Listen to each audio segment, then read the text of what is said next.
Welcome to Elysium Theatre Company's Durham Shakespeare Festival podcast 2023, recorded with Durham University to mark the 400th anniversary of the publication of the First Folio. We present interviews with some of the leading Shakespearean actors and scholars in the UK. I'm Jake Murray, Artistic Director of Elysium Theatre Company, and with me is actor Freddie Fox. Freddie, thanks for doing this. Lovely to meet you. Tell us a little bit about how you became an actor and how you first discovered Shakespeare. It's a great pleasure to be doing this, Jacob. Thank you so much. And the answer to your first question is my desire to be an actor really came from when I was at school, actually. And I was very lucky that the school that I went to it gave huge opportunities for the students to be able to participate in all sorts of kinds of drama. In fact, it to some extent, it was almost compulsory. There was a festival of drama that they did in your lower sixth year, where everybody had to do a little bit of something. You know, everybody sort of put, there were about 6 or 7 plays that were put on, and you could just have one line, or you could do a bit of stage management or lighting, or you could direct or whatever, but everyone had to do a bit. So I was kind of sort of sublimated in it somewhat there, and that's really where the touch paper was lit. And I would say probably not for Shakespeare particularly. I was more interested in doing sort of bizarre farces where I had to drop my trousers all the time and things like that, and wearing the pink underpants and things like that. But I suppose in a way it probably is quite Shakespearean later on. But I suppose Shakespeare came a little bit later.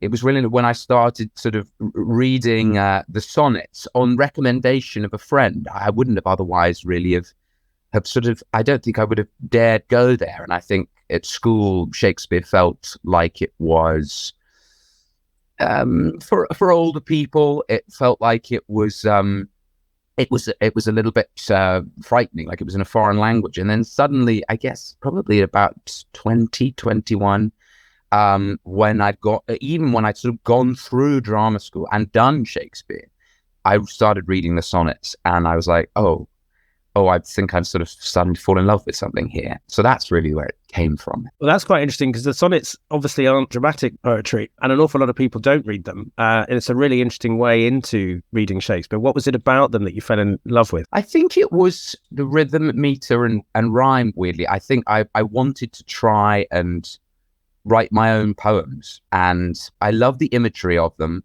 I loved how neat they were. They were sort of almost little perfectly formed sort of morsels that you could pop in your mouth. And I adored the imagery. And I've always loved his imagery of the natural world. And he does quite a lot of that in the sonnets. And that sort of opened up suddenly when I started, reading the plays more and being asked to audition for things. So I would be, I'm reading As You Like It and thinking, oh my God, the good Duke's speech about, the natural wildlife in that play is utterly stunning.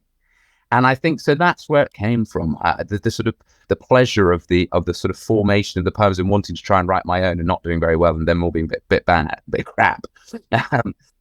So yeah. As You Like It's a fascinating play in that respect, and I know the speech you mean, the one about sermons in stones, which is almost like Wordsworth before Wordsworth, the idea that being in the natural world can make you feel at peace and heal you. Was As You Like It something you've performed in? No, it's not a play I've performed in. It's something I would love to do. I would love to play Orlando maybe one day, or the Good Duke maybe when I'm a little bit older. But I remember my dad talking about it a lot, and Dad is a little bit like he's a sort of human Shakespearean megaphone. He'll just sort of have a for those that don't know, my dad is an actor and he's done a lot of Shakespeare, but he's got this extraordinary memory, which makes me very relieved that hopefully he's never going to lose his marbles, that actually he is able to sort of pluck a quote from almost anything. So I was sort of given a little sort of précis of a lot of the plays, just because I'd heard him talking about, I don't know, a glass or full of wine, and he'd suddenly go into a bit Henry IV, and so I'd be given these little tidbits. And along with my love of the sonnets, I think that's where it all started to motor, and the love of the English language, love of the English countryside and nature that's inculcated into all that stuff. It all kind of created a bit of a sort of ball for me to be able to throw around as I started to do my first plays after I left drama school. So what was the first Shakespeare that you performed, whether at school or at drama school or anywhere else? First Shakespeare I performed, my goodness. I think I was a sort of a spear carrier in King Lear at school. And we did it in an open, they had a sort of crumbled old amphitheatre that sort of some students from the 70s had built in the grounds of this, of the school. And so I think I was a spear carrier in King Lear, watching these very cool older boys do all this amazing stuff, and say all these words that I didn't quite understand, but they looked great, and they were all wearing black, and they had swords, and they were the older boys, and so they were cool. And I guess that was my first touch with it, really. And what about your first important role, the first kind of steps that you took? My first Shakespearean role, goodness. Do you know what? I think I sort of bypassed all the roles that you're sort of meant to do, and I went straight into Romeo, I think. I think if my brain's not playing tricks on me, I think Romeo at Sheffield Crucible was my sort of first proper Shakespearean part. Well, that's very much a baptism of fire for a young male actor, because it's a mammoth part and very, very difficult. I directed a production of it. The only professional Shakespeare I've ever done was Romeo and Juliet, which I did with the young Andy Garfield. Oh, wow. And Gugu Mbatha Rora's Juliet. Where was that? The Royal Exchange? I think you saw it, yes. And it's a hugely difficult play to direct because it's so famous. It's so, what I found, it's so rawly written that the first half of the play is almost completely different in its style to the second half of the play. And you have scenes with rhyming couplets and comedy scenes right next to tragedy scenes. And then suddenly in the second half of the play, it's like he becomes the Shakespeare that we all know, and everyone speaks in this completely new kind of verse. And I remember just finding all the different styles very hard to do. Did you? What was your experience with it? I think I was so terrified. I sort of threw myself at it, as like a sort of rubber ball at the wall, and I just sort of, I sort of sublimated my terror with just pure energy, which I think was probably useful in some ways and not in others. I think I'm very glad that I was able to have a second run at the part, because there's and still is so much that I didn't get that first time round, but I tried to I threw energy at it. And what I found about him that surprised me, but maybe actually reading the sonnets and knowing the sonnets before was very helpful, because of course there's a lot of that in the play. I mean, there's a sonnet when he first meets Juliet, which is, utterly delicious. But I think I found him more intelligent than I'd expected. He's much wittier, much brighter, and far. He does do a bit of moping at the beginning, but he's always with a wry sense of humor. He's always able to needle himself and others throughout, and I found that the most relieving thing, that I had sort of wit to hold on to, as opposed to just sort of moping around the stage, sort of constantly feeling sorry for myself and making the audience kind of sort of fed up with him before it's even begun, Which is also fair enough, because the other characters in the play are also fed up with him, and Folio's trying to snap him into shape. I think what was interesting was when I was auditioning for it, the two things that I was told a lot about was you either get a really good Romeo or a really good Mercutio, but you rarely get both. But also there was a lot of talk about how a lot of actors I'd spoken to who played Romeo said it was a really difficult part to play, because you're always one step behind the action. So you react, you encounter Juliet, you react to it. Mercutio's killed in front of you and you react to it. So he's always chasing up.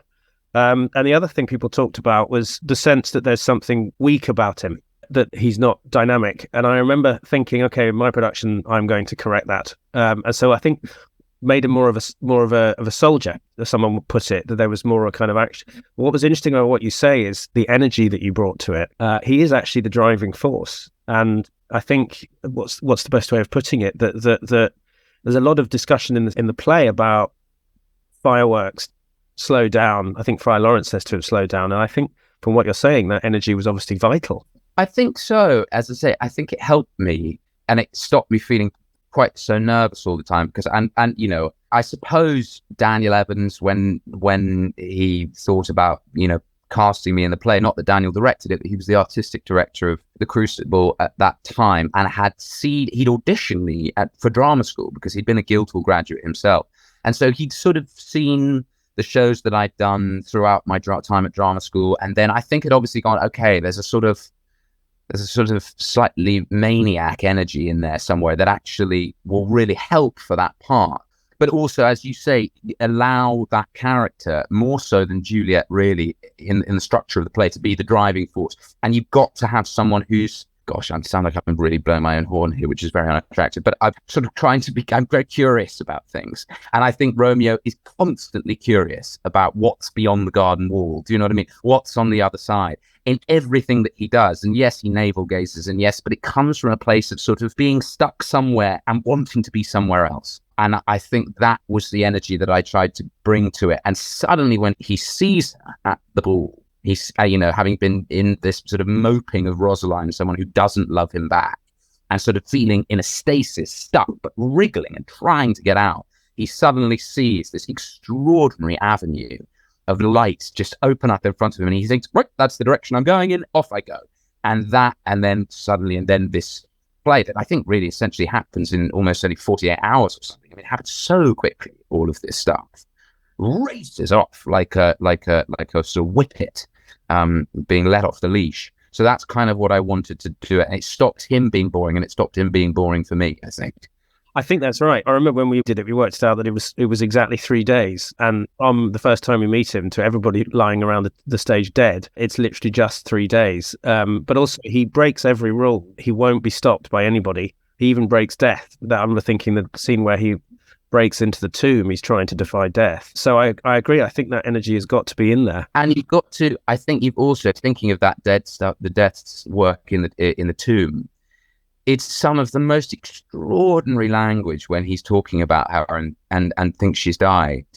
And again, relishing the poetry of it, because it is poetry and it can't be forgotten that even whilst it has to push, like the pace of it and the rhythm of it has to be drama, that the sentiment of it is just heartbreakingly beautiful English language in the way that, I don't know, and maybe I'm being an old sentimentalist before my time, but I'm not sure anybody has written language quite as beautiful as that since, Shakespeare was doing it. I'm now, having been very sort of in a way late to the party in some way, I'm now utterly passionate about the beauty of those words and how important they are for young people, even just to be just given a smattering of them just towards the beginning, where that can come back later and it can become a full-blown passion, later on.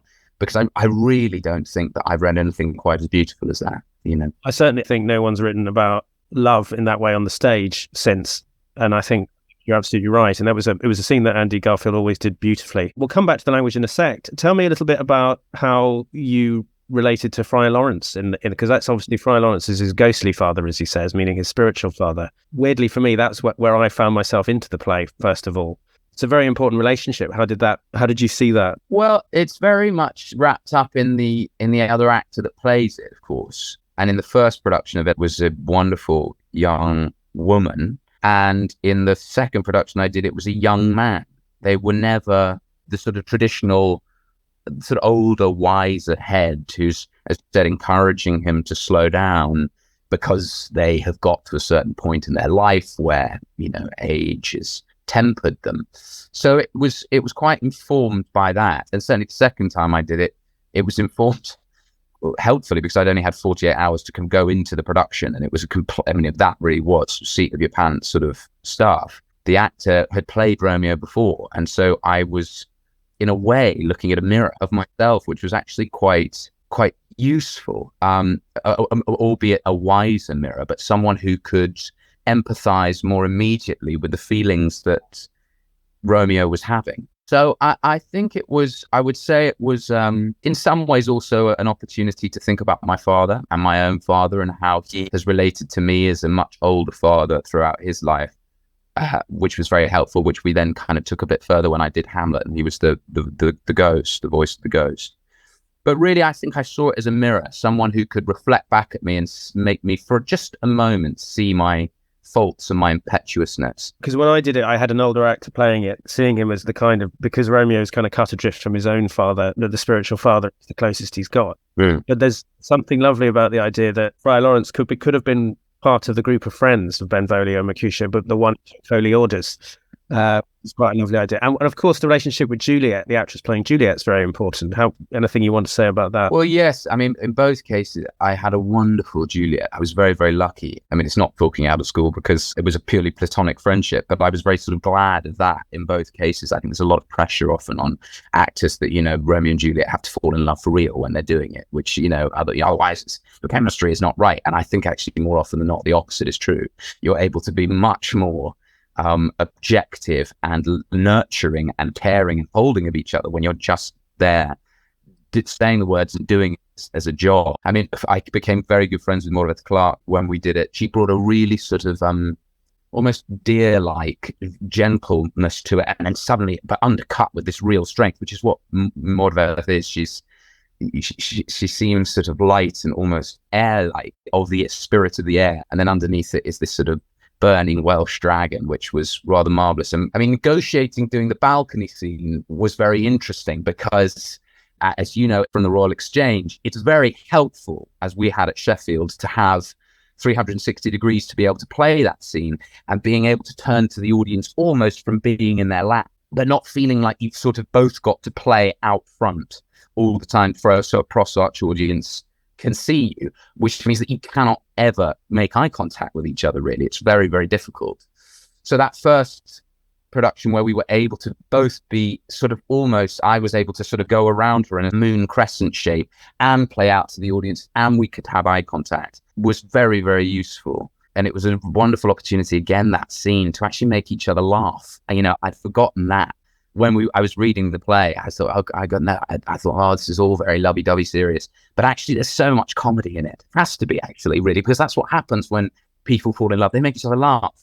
And so then the second time around I did it whilst we were in this much more constrained cross-arch situation, but with a balcony that was weirdly sort of artificially low in order that we could sort of relate to each other. But I think for the audience, it may have looked a little bit strange. Fortunately, I had one of my best friends in the world, Lily James, playing Juliet. I'd always imagined playing Juliet and Romeo with when we were at drama school together. And we were able to take that comedy even further because we'd just known each other for however many years.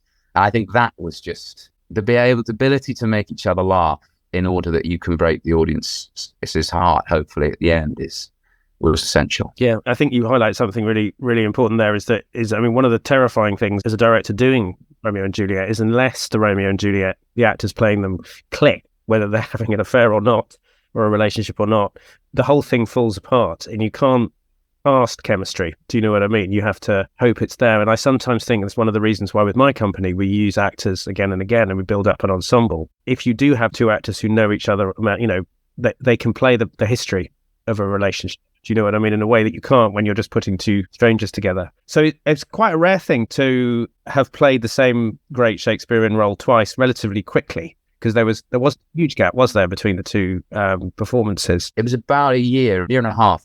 You mentioned earlier that you were really glad that you had a second chance to do it because there were things you hadn't found the first time. Say a little bit more about that. What did you feel that you managed to add to your performance that you'd learned from the first one? I think, I suppose in the first few performances, I'm not sure how much I added. The aim, after having been asked to do the play on the Friday and doing the first performance of a brand new production on Monday in front of a full West End house, my main objective was to get through the play without being sick on the front row, which we did, which fortunately I did, and it provided a great deal of sort of personal just joy because I could see I was on the West End stage with one of my best friends, and that playing these extraordinary parts, speaking this wonderful language, and that was the joy. I think as it went on, and I was lucky. I was lucky for me, not lucky for poor old Richard Madden, who twisted his ankle and was on crutches, and so couldn't do it for the rest of the run. I then had another 2 weeks to really dig into it and sort of almost start where I'd left off in Sheffield, but with the virtue of having Lil, who was a wonderful Juliet, but also just we loved each other and we love each other as friends, to be able to look into her eyes every day and try something new with each line. And I suppose initially an element of relaxation around the opening and not being too afraid, where I think I was when I did it at Sheffield, to just relax for a moment at the beginning and just take it a little bit slowly, knowing the pace was going to ratchet up quite quickly after the sonnet, that I was able to just sort of, I think, be still and hold the stage in a way that I think you only learn with time as an actor, that actually stillness goes such a long way. I've always been nervous at stillness because I want to feel like I'm acting. I want to feel like I'm doing something. And that is often the enemy. The enemy is restlessness. And so I sat into it a little bit more at the beginning. And then again, particularly at the end, when I was standing over Lil's body and just thinking of my friend, but what if I lost my friend? It makes me feel quite a bit emotional even thinking about it now. But like, again, just being able to hold the audience with one still point, with one light on you and one light on your friend, and just hold them in the sort of in your hands in that way. I felt I grew in that way. I made it all a bit stiller. And then I suppose, again, just reiterating the laughter. Lils and I were able to make each other laugh. I mean, we were a little bit naughty, I must say. Occasionally we threw in a bit of ad-lib, just, which is totally unprofessional. But I mean, you wouldn't have noticed it. It was like a word here or a word there, just to be, to kind of take the other one off their guard and just see how they responded in the moment. And actually, it was lovely. We didn't do it all the time. We did it a couple of times. But I remember one night particularly of doing it, which I think probably is as good a version of that part as I ever gave. Was just one particular night where we just happened to be in a very silly mood, and we played with each other for 3 hours. And even though their time on stage together is quite limited, when we were on stage together, we were just raw, it felt like we weren't quite walking on the ground somehow. And I'll never get the chance to do the play again as in that role.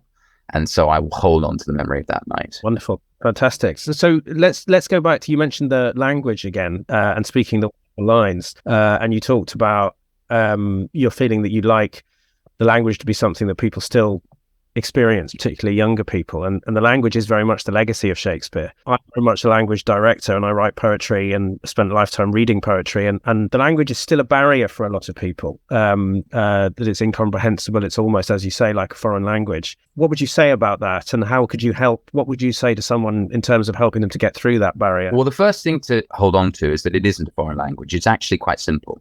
I mean, I don't mean that in a glib way, because I understand it all.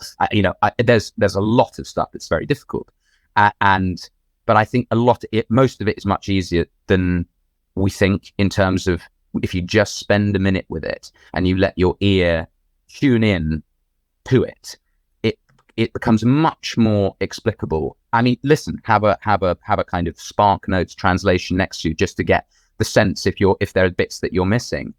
And then once you've got that, the sort of basic sense of the two people talking to each other, it sort of starts to, like anything that initially appears difficult, learning a language, learning an instrument, learning a sport, whatever it is, just spending a little bit more time with it suddenly unlocks it in a way like sort of cutting through the flesh of a hard piece of fruit is difficult initially.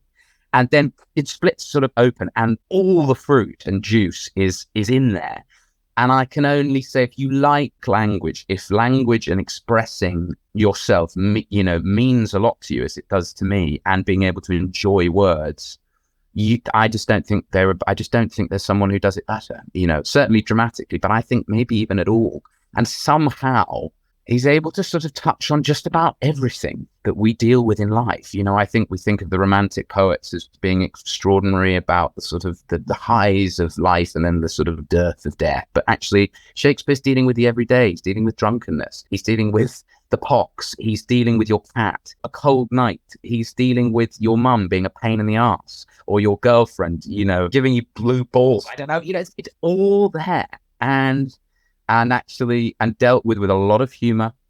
And if you just give it just a little bit more time, and not be afraid of it, the jewels that are offered to you in the end are just manifold. I agree. And I think the metaphor of cracking open a fruit or whatever it was that you just used is absolutely right. As you were talking, I was thinking it's like diving into a cold pool. Initially it's scary and it hurts, but then suddenly it's wonderful. And certainly when you do crack Shakespeare and you start to swim around in it, the language is got a mystical quality. When it hits that music, you, even if you don't understand every word, you're taken somewhere with it. And I've experienced with actors, because I've obviously trained some actors too, there are easy ways of unlocking it. And once you do, it's like discovering your favorite chocolate. That's exactly right. And I mean, I think of the actors that I've watched on stage that have really unlocked it for me when I've gone, oh, the possibilities with this language of making it feel like just wonderful everyday speech. It takes a skilled actor to do it. I mean, Mark Rylance, I think, in that rather wonderful all-male 12th Night production, which I just thought was just magnificent. And I watched it again recently on video and just thought, these people aren't speaking Shakespeare, they're speaking like you and I speak, and they're playing with stresses, and they're just they're playing with a line to make it seem utterly available and funny. And it does take skill, but and bravery. But if you're prepared to sit with it and enjoy it in that way, it's just the best. So I'm imagining you're going to want to do more Shakespeare. Are there any parts that you would love to play as an older actor? Oh my God, yes. I mean, yes, and yes. I played Hamlet recently, which was, again, an extraordinary opportunity, and I felt very lucky to have that chance to do it. And we did it in a sort of unconventional setting, in a sort of rather amazing sort of Gothic church, where the audience had to walk through a graveyard to get to the theatre, which was quite, it was atmospheric. It's the kind of place I really wanted to do it. But I felt very much at the end, and the great privilege of being able to talk to my own father about his death was pretty transcendental in moments. It was very heavy, but also incredible. And I won't get that chance again, but I would love to do the play again, because in the same way that I found more the second time of playing Romeo, I think you probably find more the second, third, fourth, and fifth time you were ever lucky enough to play Hamlet. And most actors, in fact, pretty much all actors now, will never get that chance. But in the way that perhaps in the 30s and 40s and 50s, Gielgud would have played Hamlet, he played Hamlet well into his 50s. Having those opportunities to do it again, I think, are just incredibly rich and grow you as an actor and as a human being. I'd love to play, I'd love to do Much Ado About Nothing. I'd love to play Benedict. I think that would be a good part for me one day. And I'd love to play Iago maybe as well when I'm a little bit older. I think I was reading this Peter Ackroyd book about the English actor, which is very good. And he talks about the sort of archetypes of the sort of Elizabethan actor. And the smooth-faced villain was one archetype. But I thought, I'm a pretty smooth face. I think I can maybe do an Iago one day. Well, this has been a fantastic conversation. Is there anything you'd like to finish with? Anything you'd like to say to listeners about just a kind of final message you want to give to them to take away as they kind of tackle Shakespeare? Yeah, yes, whatever my words are worth, really. But just to say, for young listeners, please give Shakespeare a chance, even if you're a bit afraid or a bit indifferent to it, or it seems boring. I just urge you, even if you have even just the tiniest glimmer of interest, to just water that interest, nurture that interest just for a little bit longer, and go and watch, say, the YouTube of Mark Rylance doing Olivia in 12th Night, and just see whether it actually might be for you, because I think it'll be for many more people than perhaps would originally think it. Fantastic. Freddie Fox, thank you very much. Thank you. That was Freddie Fox sharing with us his experience of playing Shakespeare. To find out more about the Durham Shakespeare Festival 2023, go to our website, www.elysiumtc.co.uk.